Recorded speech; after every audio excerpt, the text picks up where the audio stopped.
Asia কাপের আগে ভারতীয় ক্রিকেট বোর্ডের রদবদলের সুর।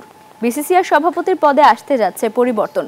রজার বিনির সরে দাঁড়ানোর পর নতুন বোর্ড সভাপতির নাম ঘোষণা না হওয়া পর্যন্ত অন্তর্বর্তী সভাপতির দায়িত্ব সামলাবেন বোর্ডের সহসভাপতি রাজীব শুক্লা।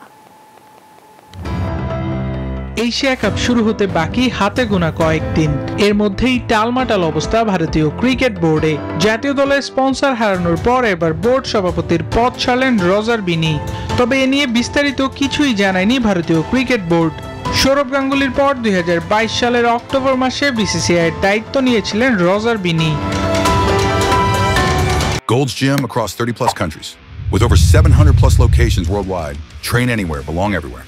তবে গেল 19 জুলাই বিনির বয়স 70 পেরিয়ে যাওয়ায় ভারতীয় ক্রিকেট বোর্ডের সংবিধান অনুযায়ী সাবেক এই ক্রিকেটার প্রশাসনের কোনো পদে আর থাকতে পারবেন না। আর তাতেই 3 বছরের মেয়াদ পূর্ণ হওয়ার আগেই পদ ছাড়তে হলো বিনিকে। যদিও কদিন আগে সংবাদ সংস্থা পিটিআই জানিয়েছিল 3 বছরের মেয়াদ পূর্ণ করবেন তিনি। তবে স্বয়ংশাসিত বিসিসিআই এর নিয়ম মেনেই সরতে হয়েছে রজার বিনিকে। এর মধ্যেই চারদিকে আলোচনা কে হচ্ছেন পরবর্তী বোর্ড সভাপতি।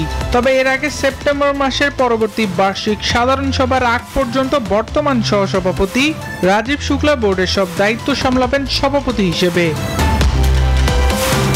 আবরার আল দাইয়ান, নিউজ 24।